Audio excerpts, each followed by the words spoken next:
공과 방망이 대신 펜을 든 기자들의 날카로운 시선, 유쾌한 입담으로 지역사회 이슈를 던진다. 시사토크 견제구입니다. 코로나19 4차 대유행으로 강화된 사회적 거리두기가 시행되고 있는데요. 그래서 오늘 견제구도 비대면 방식으로 진행을 해보려고 합니다. 먼저 시청자 여러분들께 양해 말씀을 좀 부탁드리고요. 보시는 것처럼 오늘 함께할 두 기자 화상으로 연결되어 있습니다. 저희가 지난해 마스크를 쓰고 방송을 진행한 적은 있는데 오늘처럼 이렇게 화상으로 진행한 건 처음이거든요. 그래서 스튜디오가 굉장히 썰렁하고 외롭습니다. 두 분 잘 지내고 계신가요? 예, 저는 어저께 백신을 접종을 했어요. 그리고 나서 이제 최대한 외부 일정을 잡지 않고 이제 퇴근 후에 이제 바로 집으로 가고 있고 되게 지금 오늘 또 근무를 집에서 했거든요. 그래서 되게 조심스러운 생활을 이어가고 있습니다. 저도 녹화 하루 전에 백신을 접종을 했고요. 몸 상태는 너무 좋습니다. 다만 지금 이렇게 화상으로 녹화를 하니까 새삼 이 코로나19 시대에 살고 있구나라는 걸 느끼게 됩니다. 저도 한 2달 전에 얀센에 이제 맞았잖아요. 저는 이제 한 번에 끝나긴 했는데 저는 뭐 큰 통증 없이 잘 넘어가긴 했는데 이게 또 사람마다 다 다르다고 하니까 경과 잘 지켜보시고요. 그나저나 지금 어디 계세요, 두 분은? 저는 사무실에 있고요. 혹시 백신을 맞고 나서 통증이 있고 감기 증상이 있으면 사무실에 나오지 않으려고 했는데 백신 주사를 맞은 팔 쪽이 조금 뻐근한 것 외에는 별다른 이상 증세는 전혀 없습니다. 저는 이제 집에서 지금 녹화를 하고 있는데요. 저도 앞서서 이제 유 기자께서 말씀하시다시피 조금 백신을 맞았던 이 왼쪽 부분이 조금 뻐근한 거를 제외하고는 크게 지장은 없는 것 같습니다. 입추가 이제 꽤 지났어요. 그래서 절기상 가을이긴 한데 전보다는 조금 선선해지긴 했는데 그래도 여전히 덥거든요. 휴가는 좀 다녀오셨어요? 저부터 이야기를 하자면 저는 이제 7월 말에 다녀왔습니다. 근데 마지막까지 가야 되나 말아야 되나 이제 상당히 많은 좀 고민을 했었는데 어찌됐든 이제 최대한 숙소에서 벗어나지 않는 걸로 이제 결정을 하고 물놀이라든지 관광지 방문 같은 거는 하지 않고 이제 식당도 이제 최대한 이제 사람들이 없는 시간대를 피해서 이렇게 다녀왔거든요. 그러다 보니까 이게 좀 도망자가 아닌 도망자 신세처럼 이렇게 좀 휴가를 보냈습니다. 저도 사람들이 전혀 찾지 않는 곳인데요. 저희 청양 처갓집에 지금 다녀왔고요. 거기에서 물 떠놓고 발 담그고 맥주 마시면서 휴가를 보냈습니다. 저는 올해 여름휴가 계획을 다 세워놨었는데 코로나 유행 때문에 이제 결국 취소를 했고 아마 저 말고 많은 분들도 올해 여름휴가는 지난해에 이어서 제대로 즐기지 못해서 좀 많이 아쉬울 것 같습니다. 그나저나 저희가 이제 녹화를 굉장히 오랜만에 진행을 해서 그동안 저희가 좀 빠뜨린 지역의 이슈들이 좀 있어서 몇 가지만 좀 짚고 넘어가 보도록 할게요. 먼저 유 기자 얼마 전에 축산물 종합유통센터 건립과 관련해서 소송이 벌어지고 있다는 보도를 봤는데 어떤 내용인가요? 건립과 관련해서 소송은 아니고요. 건립 이후에 건물에 대한 하자 보수 관련해서 책임 공방을 따지는 소송인데요. 대전 충남 양돈 축산업 협동조합 얘기입니다. 그냥 짧게 양돈 농협이라고 하겠는데요. 이 양돈 농협이 729억 원을 투입해서 축산물 종합유통센터를 개장을 했는데 이게 개장과 함께 곳곳에서 하자가 발생했습니다. 이 하자를 놓고 양동농협과 시공사 간 법정 공방이 시작됐습니다. 이게 이제 천안 오산업단지에 이제 건설이 된 건데 제 기억에는 이제 건설 전부터도 첨단 산업단지인데 여기 도축장이 왜 들어오냐 주민들이 반발했던 기억이 있거든요. 근데 건립된 이후에도 이제 조용히 넘어가지는 않네요. 이게 2019년 12월 준공을 했거든요. 근데 그 하자가 발견되기 시작한 게 2020년 1월부터입니다. 정확히는 냉동 자동화 창고 1동에서 결로 및 누수 현상이 발생을 했고요. 이게 냉동 창고에서 결로가 발생하다 보니까 자연스럽게 얼음, 고드름으로 이어졌고요. 이 얼음과 고드름이 너무 커져서 적재물을 파손하고 작업자를 위협할 정도라고 합니다. 근데 이게 일반적으로 이제 시공사가 이제 하자 보수를 이제 하게 되지 않습니까? 일반적으로는. 근데 이번 건에서는 이제 시공사가 하자 책임을 지지 않는 이유는 뭔가요? 그러니까 이 시공사 측에서는 양돈농협에서 설계 또는 지시를 한 대로 시공을 했기 때문에 시공상에는 하자가 없다라는 주장입니다. 실제 이번 사건 증거 보존을 위해서 감정이 이루어졌는데요. 여기 감정서에도 시공 당시의 실정 보고 공문을 검토한 결과 시공사가 결빙 현상이 심한 천정에 철골에 대해서 설계되지 않은 우레탄 발포를 제안했으나 양돈농협으로부터 도면대로의 시공을 지시받은 것으로 확인됐다는 내용이 담겨 있습니다. 이번 소송이 이제 다른 점에서도 좀 관심을 끌고 있다 이런 내용이 있었거든요. 어떤 얘기인가요, 이건? 시공사 때문에 좀 주목을 받고 있는 건데요. 이 시공사가 건우라는 회사입니다. 이 건우가 작년에 다수의 사상자가 발생한 이천 물류창고 시공사이기도 한데요. 그러니까 양돈농협 측에서는 소장에서 이렇게 좀 적시를 하고 있어요. 이천 화재가 건우의 공사 시행 관리상 과실 및 안전주의 의무 위반으로 인해 발생한 사실이 드러나고 있고, 화재가 일어난 즈음은 냉동 자동화 창고 신축 공사를 완성한 직후로 주식회사 건우가 같은 기간 수행한 이번 공사 역시 상당히 부실하게 시공됐을 것으로 짐작할 수 있다고 이렇게 적시하고 있는데요. 이 같은 주장이 법정에서 받아들여질 경우 건우는 회복하기 굉장히 어려운 그 사회적 책임이 뒤따르지 않을까 이렇게 생각됩니다. 작년에 이 회사가 이제 천안에 본사를 두고 있어서 취재를 했던 기억이 조금은 있는데, 그렇다고 해서 뭐 이 회사가 건립했다고 이제 문제가 있다 이렇게 단정 지을 수는 없겠지만 앞으로도 소송 결과 계속해서 취재해서 전해주시고요. 김 기자도 좀 준비한 소식이 있죠. 저희가 이제 한 번 정도 다뤘었던 주제인데요. 말도 많고 탈도 많았던 충남 아산FC 소식을 가지고 왔습니다.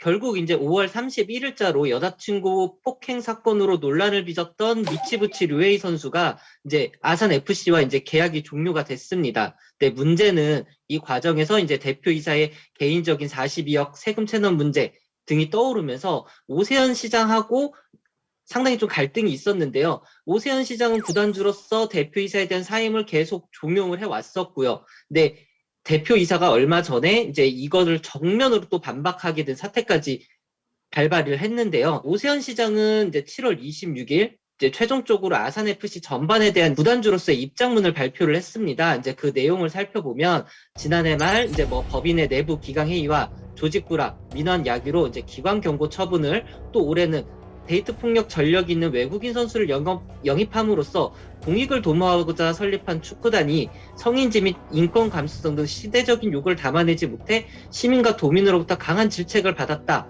이는 공익적인 기관으로서 갖춰야 할 최소한 도덕적 기준과 경영 윤리를 저버렸다라며 대표이사를 비롯해서 임원진의 사퇴를 요구를 했고요.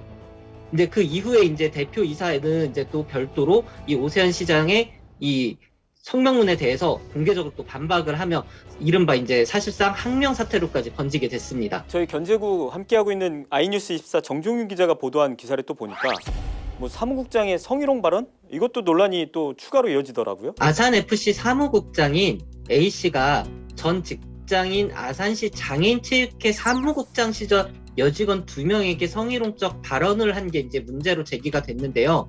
당시 이제 당연히 징계가 이뤄졌음에도 징계 없이 아산FC로 자리를 옮겼다라는 게 이제 첫 번째 논란이고요.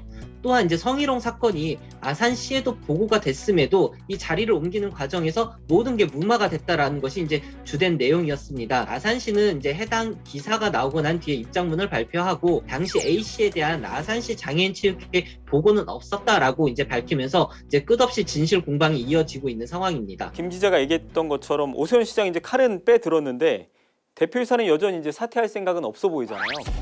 대표이사의 입장은 뭐예요, 유 기자님? 대표이사가 SNS를 통해서 입장을 밝혔죠. 대표이사는 어렵게 창단된 구단이 구단주와 대표이사 간 공방이 벌어지는 데 대해 참담한 심경이라고 밝혔는데요. 그러나 옳지 못한 결정과 과정에 대해 동의할 수 없다며 시장의 퇴진 요구에는 전면 반박했습니다. 또 세금 체납 개인 문제에 대해서도 구단주의 이해를 받은 상황으로 실제 경영상의 문제는 일체 없었다고 밝히고 있습니다.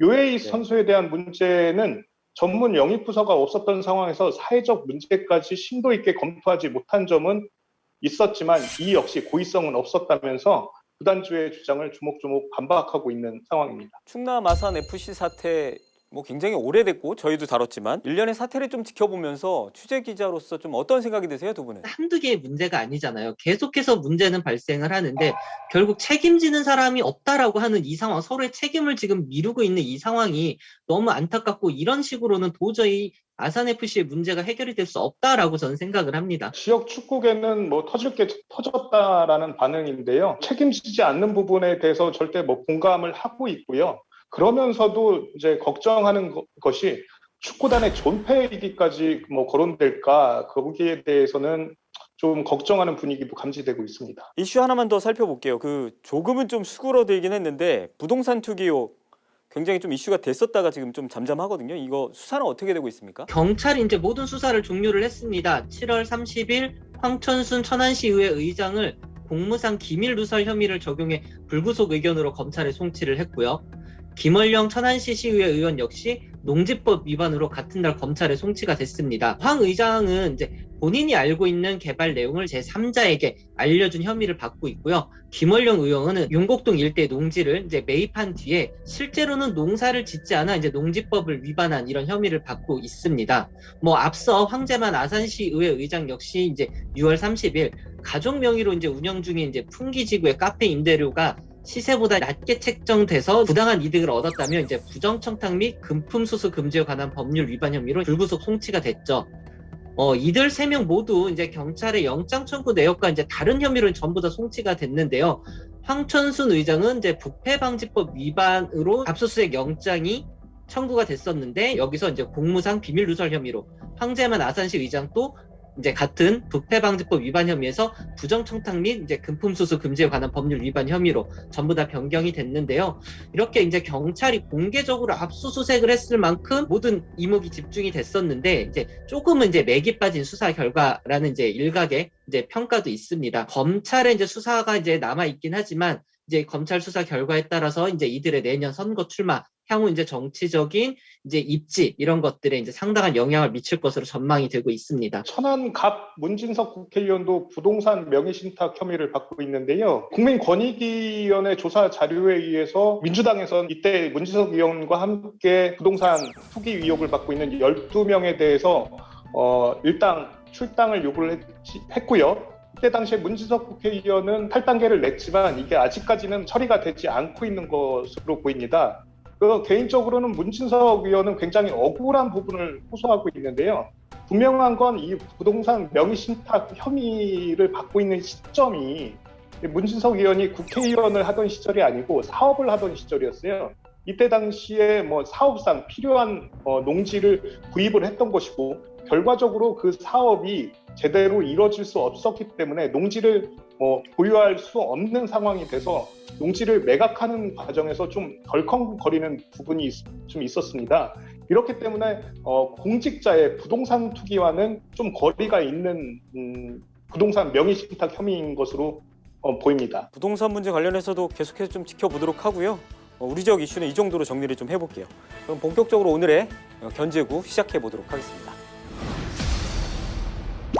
2017년 이제 2조 3,322억 원 정도의 이제 반려동물 산업 성장 규모였다가 이게 이제 2020년에는 이제 3조 4천억 원 정도로 천안시까지 1시간 거리에 들어올 수 있는 애완견 가구가 약 180만 가구라고 할 수 있어서 천안시는 그 애완견 이 테마파크 관련 사업에 있어서 유기견, 유기동물 사건 보면 굉장히 좀 키우지 않는 입장에서 굉장히 안타깝거든요. 근데 우리 지역에서 동물학대 사건도 오늘 견제구 주제는 우리 지역 반려동물 정책에 대해서 이야기 나눠보려고 하는데요.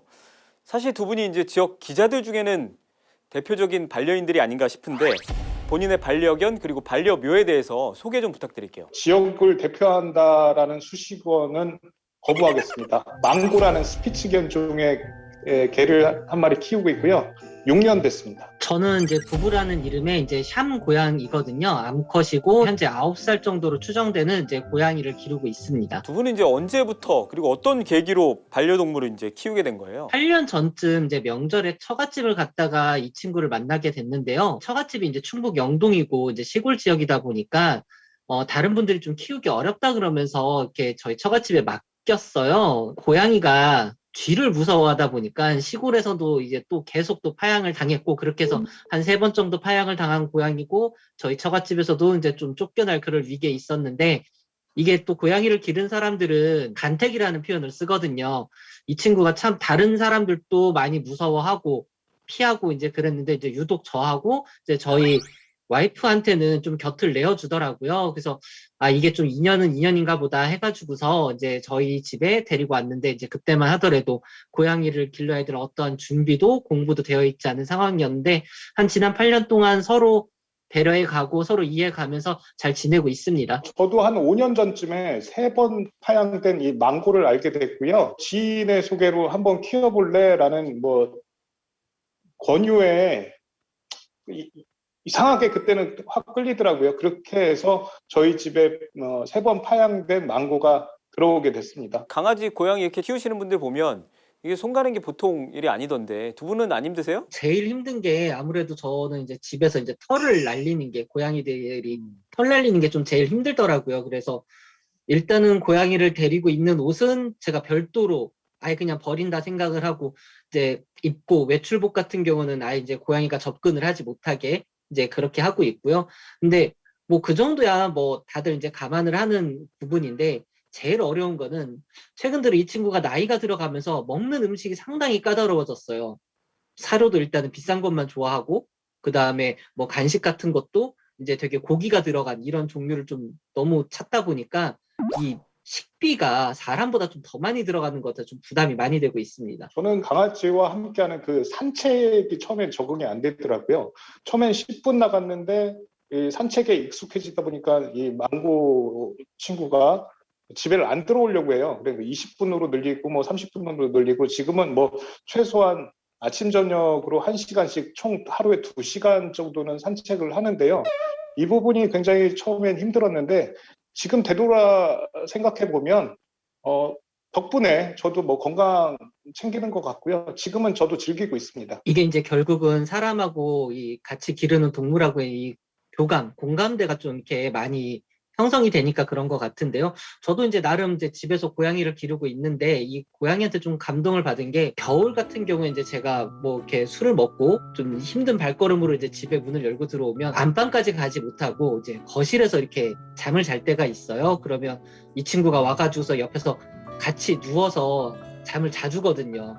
그러다가 꼭 새벽이 되면 물든지 핥히든지 해서 수단과 방법을 가리지 않고 저를 깨웠어요. 이게 한두 번이 아니라 여러 차례가 있었는데, 뭐 저 나름대로 생각을 하기에는 이 친구가 같이 사는 이제 저는 털이 없는 동물이다 보니 이 추운 날 여기서 잤다가는 뭐 감기라도 걸리지 않을까 해가지고 깨워주는 게 아닌가, 뭐 그런 생각이 들기도 했습니다. 제가 너무 감성 파괴자인지는 모르겠는데 술 먹고 와가지고 제가 봤을 때는 아내분이 시켜서 일부러 문 게 아닌가 합리적인 의심을 해봅니다. 두 분도 그렇지만 우리나라 그 반려인 인구가 어마어마하더라고요.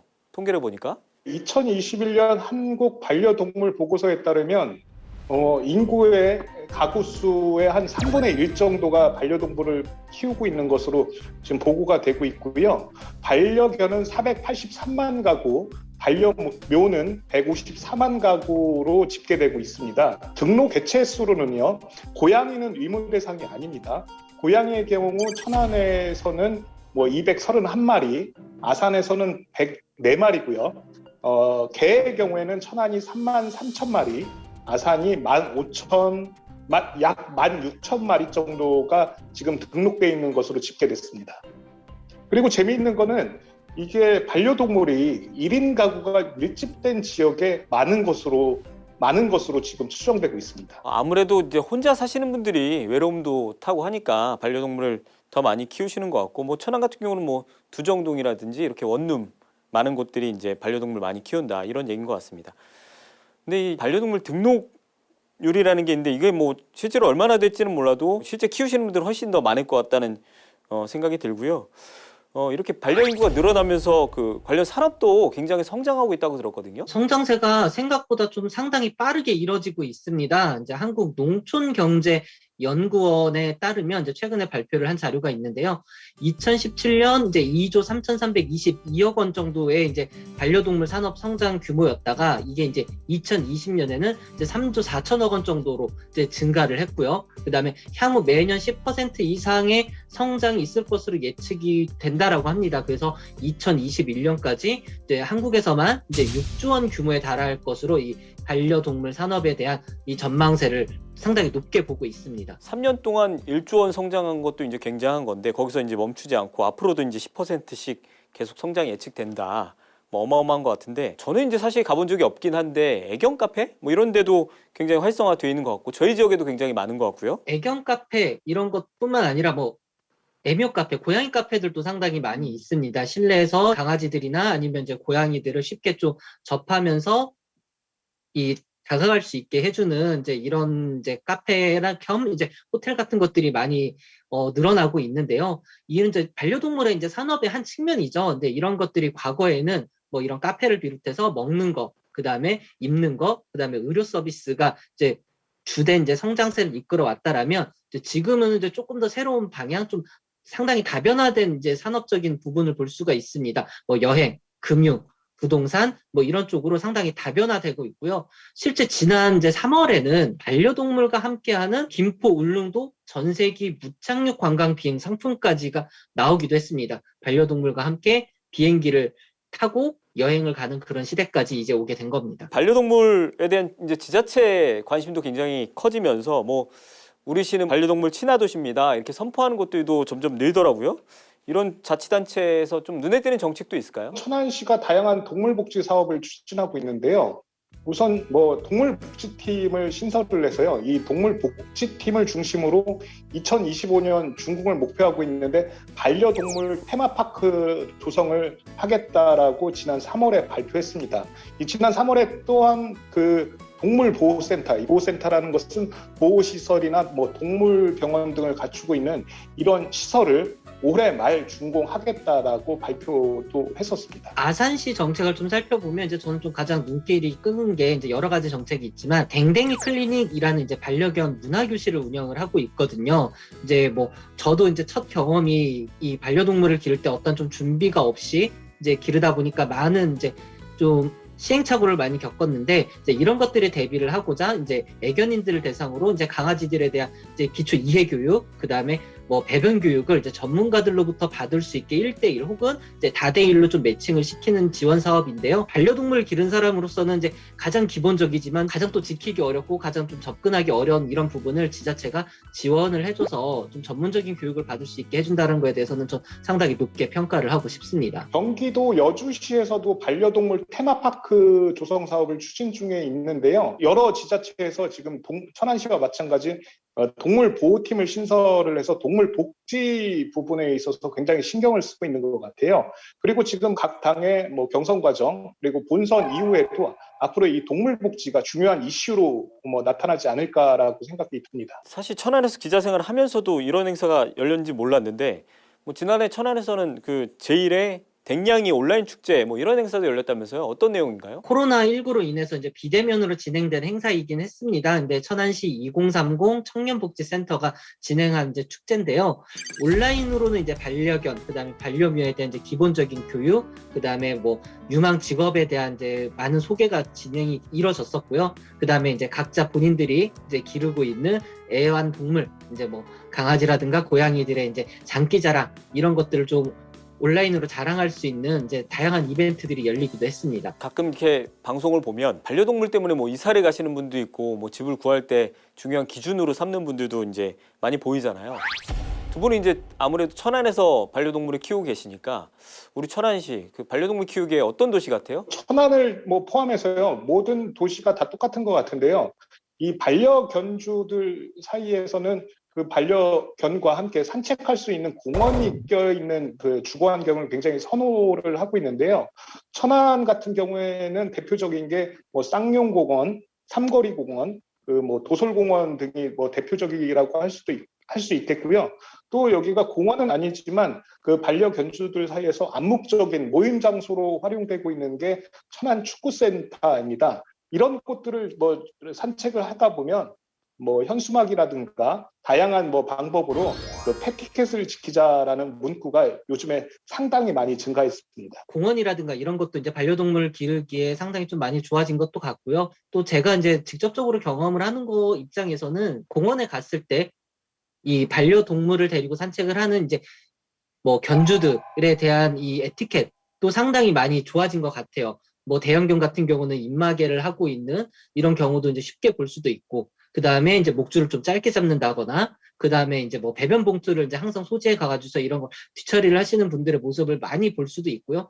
그리고 이제 또한 이제 반려동물을 기르지 않는 시민들도 있잖아요. 이 시민들 역시 이제 반려동물 예전에는 뭐 그냥 갑자기 다가가가지고서 한번 그냥 쓰다듬는다거나 이제 이런 경우가 놀랄 수도 있잖아요. 이 강아지들 입장에서는. 근데 이런 모습도 이제 많이 없어지고 주인에게 양해를 구하고 한번 뭐 우리 아이가 한번 너무 좋아하는데 한번 만져봐도 되냐. 그래서 서로 이제 놀라지 않게 이런 모든 문화 같은 것들이 상당히 좀 많이 좀 올라섰다라고 이제 저는 그렇게 보여지고 있습니다. 반려동물 키우시는 분들이 좀 이건 좀 알면 좋은데 이런 꿀팁? 아니면 좀 이건 좀 아쉽다, 개선이 필요하다 이런 거 있으면 좀 전해주세요. 꿀팁이라기보다는 좀 당부드리고 싶은 말이 있습니다. 사실 이제 1인 가구들 위주로 이 반려동물을 많이 기르고 있거든요. 이제 제가 살고 있는 안서동만 하더라도 상당히 유기된 동물들을 많이 볼 수가 있습니다. 그러다 보니까 저희 앞전에서도 이야기를 했지만 이 반려동물 등록제라는 게 있어요. 근데 이게 사실상 거의 잘 활용이 되지는 않고 있거든요. 아마 모든 이제 반려 인구들이 예측하다시피 본인들이 우리가 보는 거하고 등록된 거하고 상당히 이 차이가 크거든요. 그래서 이걸 좀 꼭 좀 등록을 해줬으면 좋겠다라는 말씀을 좀 드리고 싶습니다. 해마다 이제 천안이라든가 이제 전국적으로도 불가피하게 잃어버리는 동물들도 많고, 그 다음에 또한 무책임하게 이 아이들을 버리는 이런 것들을 막기 위해서라도 저는 등록제는 좀 반드시 좀 했으면 좋겠다라는 생각을 가지고 있습니다. 반려동물의 이동에도 좀 관심을 좀 가져줬으면 좋겠다라는 생각을 하고 있는데요. 지금은 반려동물과 동행할 경우에 자가용을 탈 수밖에 없는 상황이에요. 근데 이게 대중교통을 이용할 수도 저는 충분히 있다라고 생각이 드는데요. 예를 들어서 버스 같은 경우에는 뭐 출퇴근 시간을 제외한 특정 시간대에는 반려동물과 함께 탑승할 수 있다. 이런 정책을 도입을 한다든가요. 택시 같은 경우에는 콜을 요청할 때 사전에 나는 반려동물과 함께 탑승할 것이다 이렇게 고지를 하게 되면 그 고지에 따라서 뭐 반려동물을 탑승시킬 수 있는 택시기사분이 뭐 현장으로 이렇게 택시 콜을 연결한다든가 이런 게 좀 정책적으로 마련됐으면 좋겠다는 생각이 듭니다. 아무래도 이렇게 그 반려 인구가 늘다 보니까 이제 정치인들도 표를 생각 안 할 수 없잖아요. 그래서 관심이 많은데 뭐 선거철에 공약으로도 좀 나오는 것 같아요. 박상돈 시장 또 지난 선거 때 이제 반려동물 테마파크를 공약으로 내세웠고요. 맹정호 서산시장도 공약으로 반려동물 놀이터 건립을 내세웠고 이제 현재 잘 운영이 되고 있다는 평가를 받고 있습니다. 또 최근에 좀 눈여겨볼 만한 이제 공약들을 좀 살펴보면 시대 전환에 이제 조정훈 의원이 서울시장 선거에서 반려동물 진료보험을 꺼내 들어서 이제 눈길을 끌기도 했었고요. 이제 역시 이제 4.17 보궐선거에서 부산시장으로 출마를 했지만 이제 낙선한 김영춘 후보도 반려동물 놀이동산, 그다음에 부산형 이제 동물 의료보험 제도 도입, 그다음에 반려동물 동반 숙소 추진, 부산시 직영 유기동물 보호소 설립, 반려견 놀이터 권역별 확대를 공약으로 제시를 해서 눈길을 끌었던 적이 있었습니다. 내년 지방선거에도 뭐 이런 비슷한 뭐 공약이 나오지 않을까 생각이 드는데요. 고양이 방울 같은 게 반려동물 장묘시설이 아닌가 싶은 생각이 들어요. 이게 필요성에 대해서는 뭐 반려동물을 키우는 사람들은 대다수 공감을 하고 있지만 이게 어쨌든 장묘시설이다 보니까 혐오시설로 들어가서 어떤 지역에 들어선다고 하면 분명히 반대의 벽에 부딪힐 거거든요. 그렇기 때문에 이거를 어떤 분이 해결하면서 정책으로 이끌어낼 수 있을까 이런 부분이 좀 관심이 가져지고요. 또 한 가지가 요즘에 뭐 특화거리가 많잖아요. 그러니까 반려견들과 함께 뭐 들어갈 수 있는 뭐 상점이나 이런 거리가 이렇게 쭉 조성되는 반려동물 뭐 특화거리 뭐 이런 것도 좋은 정책 중에 하나가 아닐까 싶은 생각이 듭니다. 저희가 이제 오늘 좀 관심을 갖고 있는 거는 이제 천안시 반려동물 테마파크 사업 아니겠어요? 올 봄에 이제 천안시에서 브리핑도 열었던 걸로 기억이 나는데 브리핑 이후에 좀 어떻게 좀 진행이 되고 있나요, 지금? 박상돈 시장의 공약 사업이기도 하고 이제 대표적인 동물복지 사업이기도 한데요. 뭐 지난 3월에 이제 브리핑 내용을 다시 한번 이야기를 해드리자면 이제 오는 2025년 준공을 목표로 삼룡동 일대 시유지 약 이제 9만 9천 제곱미터를 이제 활용해서 반려동물 이제 복지센터, 레저시설, 휴양 및 편의시설 등을 이제 설치할 예정이다라는 이제 이런 내용이 발표가 됐었던 적이 있습니다. 진행 상황을 굳이 얘기하자면 3월 발표 이후에 하나도 진척된 건 없습니다. 아무래도 지금 코로나19 상황이다 보니까 중요 정책에서 지금 배제된 게 아닌가 싶은 생각이 들고요. 현재 천안시 입장에서는 이게 민간 이제 자본을 투입해야 하다 보니까 민간 사업자와 제안에 대해서 협의 중이다. 이런 정도이고 전혀 진척이 없습니다. 그때 보도 내용을 좀 보면은 뭐 전국 최대 규모다 뭐 이런 내용도 제가 봤는데 구체적으로 이제 이 테마파크 안에는 뭐가 들어오는 거예요, 그러면? 복지센터, 레저시설, 휴양 및 편의시설 등을 이제 뭉뚱그려서 이렇게 얘기를 했는데요. 아무래도 그 민간 사업자와 함께 해야 되다 보니까 구체적인 건 민간 사업자가 선정된 이후에나 구체적인 밑그림이 나오지 않을까 생각이 듭니다. 저희 천안에 이제 막 준비를 이제 하는 단계인 것 같은데 이미 반려동물과 관련된 시설을 갖고 있거나 계획을 좀 세운 자치단체가 있다면 몇 가지 소개해 주죠. 가장 눈길을 끌었던 이제 몇 가지 사업을 제가 좀 추려봤습니다. 이제 전북 임실군에서는 이제 전국 지자체 중에서는 처음으로 공립 반려동물 장묘 시설이 문을 열 예정인데요. 2023년 이제 완공되는 이제 센터에는 지상 2층 규모로 이제 펫 카페, 반려동물 놀이터, 홍보관, 캠핑장 등이 이제 들어서게 될 거고요. 민간 자본을 유치해서 반려동물 이제 호텔도 이제 같이 건립이 될 예정입니다.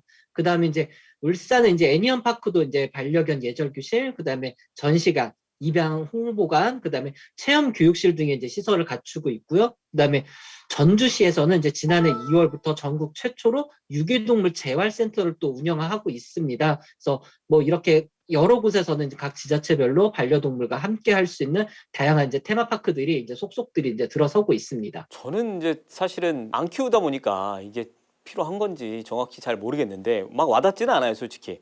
근데 이게 그럼 사업성이 있을까라는 생각이 들거든요.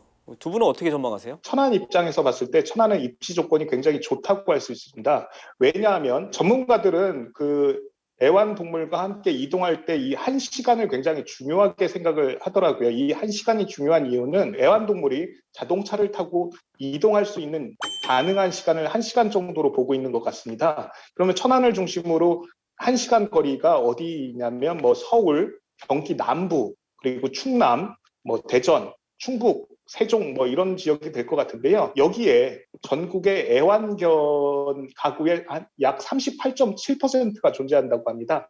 다시 얘기해서 천안시까지 1시간 거리에 들어올 수 있는 애완견 가구가 약 180만 가구라고 할 수 있어서 천안시는 그 애완견 이 테마파크 관련 사업에 있어서 굉장히 입지는 좋다라고 보입니다. 그런 입지도 당연히 중요하지만 제일 중요한 거는 다른 지자체하고 겹치지 않는 게 되게 중요하다라고 생각을 해요. 이제 컨텐츠의 이제 차별성을 좀 이야기를 하고 싶은데 이 거의 대부분의 비슷한 지자체들이 비슷한 거리 내에 비슷한 컨텐츠를 가지고 한다면 상당히 좀 경쟁력을 확보하기 좀 어렵지 않을까. 아까 이제 앞서서 얘기했지만 전국 최초의 공립 장려시설이라든가 아니면 유기동물 재활센터라든가 이런 것 등의 이제 좀 차별화된 컨텐츠 개발이 저는 반드시 좀 선행이 돼야 된다라고 생각을 합니다. 저도 김 기자 의견에 공감을 좀 하고요.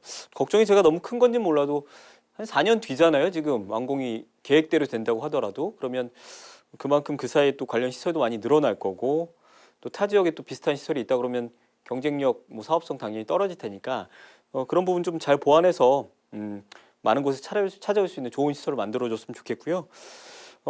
이어서 그 천안 목천읍의 그 동물보호센터 이것도 올해도 지금 건립을 추진하고 있는 거죠? 3월 발표했을 때는 올해 말에 준공한다고 했는데요. 이 역시 지켜지지 않습니다. 올해는 준공이 어렵고요.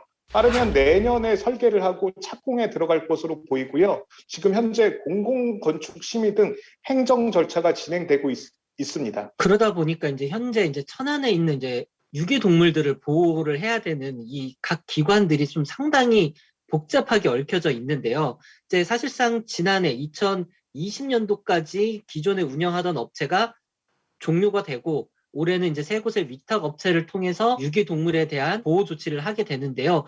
문제는 올해 세 곳의 위탁을 맡은 업체들이 지난해까지 시가 보호하고 있던 이 동물들에 대해서는 인수를 하지 않겠다라고 이야기를 하면서 이제 지난해 운영하던 그 유기동물센터의 운영이 최초 이제 올 3월까지, 그 다음에 현재는 이제 9월까지 운영이 연장이 된 상황입니다. 올 1월 기준 한 490마리 정도의 이제 유기동물 보호소에서 보호하고 있었던 동물들이었는데요. 현재는 이제 그래도 많이 입양을 시키고 내보내고 해서 한 150마리 정도 남아있는 상황이라고 합니다. 반려동물과 관련된 뭐 카페인가 뭐 이런 데서 올랐던 글이라고 하는데요. 뭐 사업성 측면 이런 거는 좀 떼놓고 답을 좀 주신 것 같아요.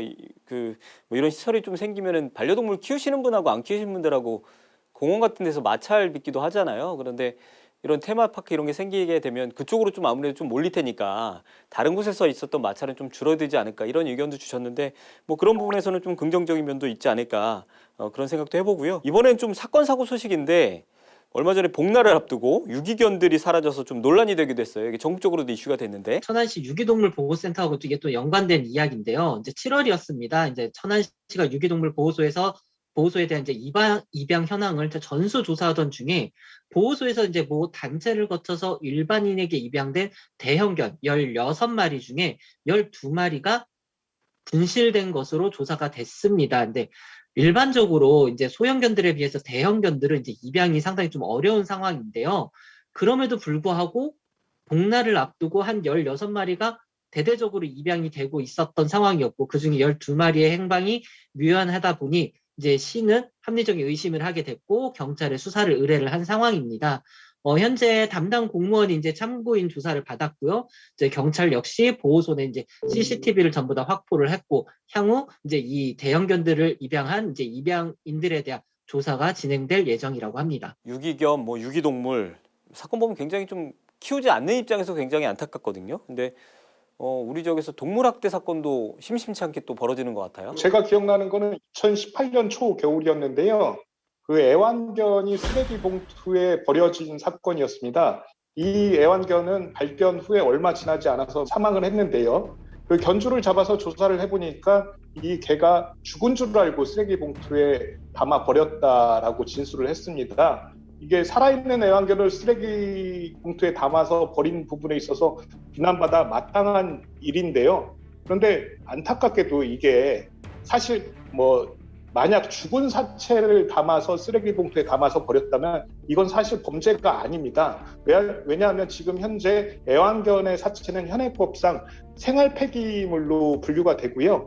전문 장명업자가 처리를 하지 않는 이상 쓰레기 봉투에 담아 버리는 것이 합법입니다. 그 외에 개인이 소각을 한다거나 매장을 한다는 것이 불법입니다. 기억에 남는 게 이제 2016년 2월로 기억이 되는데요. 천안에 거주하는 이제 A씨가 이제 자신이 이제 설치한 덫에 길고양이가 잡혔어요. 그러고 나니까 이제 이 길고양이를 데리고 가서 학대를 가했는데요.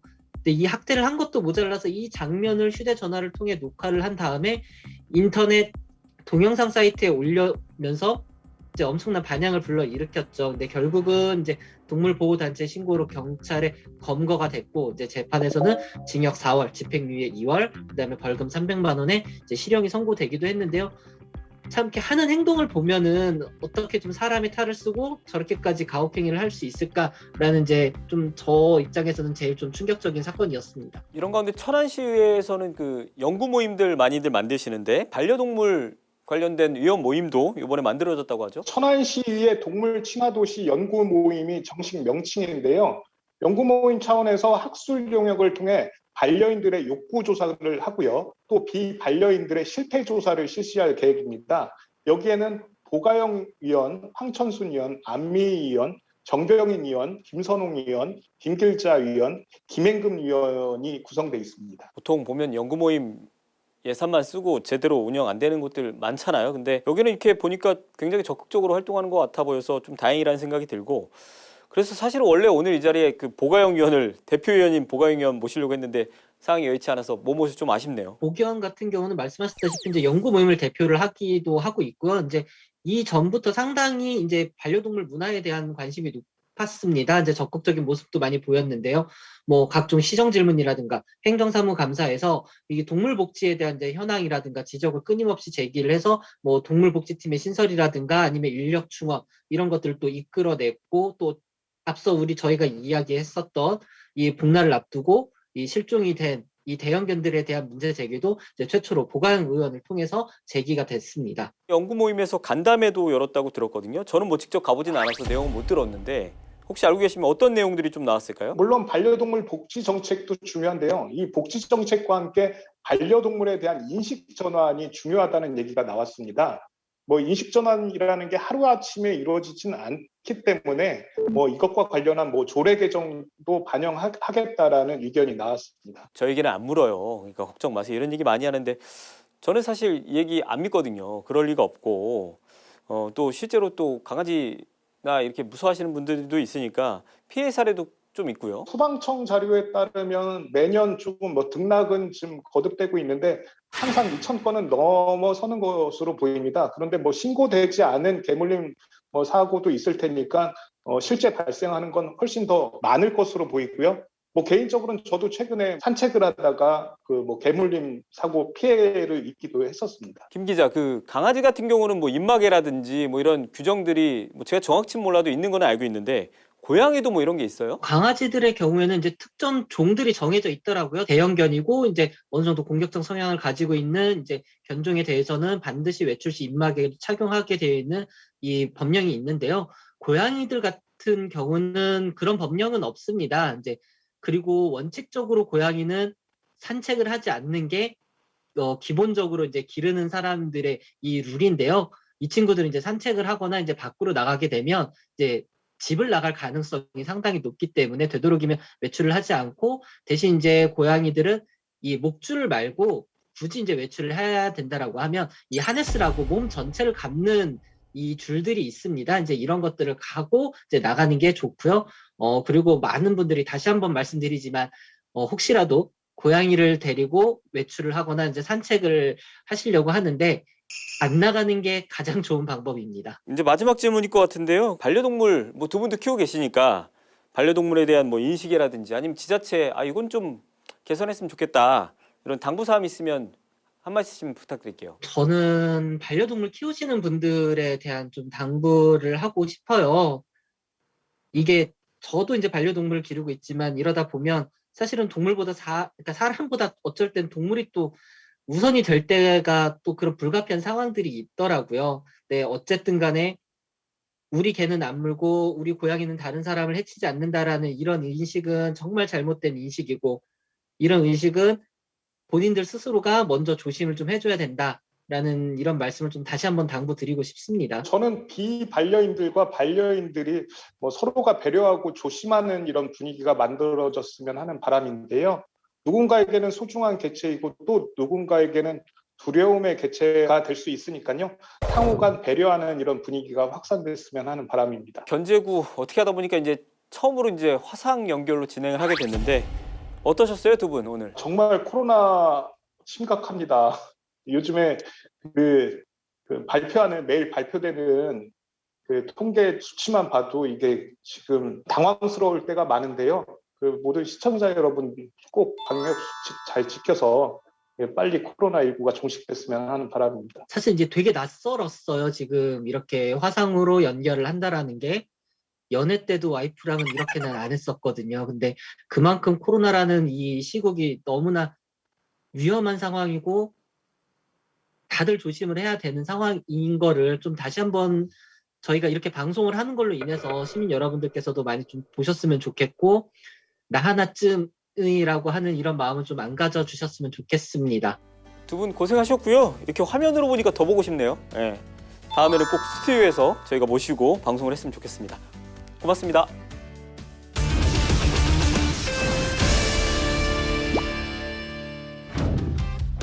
저희가 방송 초반에 양해를 구하긴 했지만 화상 연결로 진행한 시사토크 견제구 어떻게 잘 보셨는지 모르겠습니다.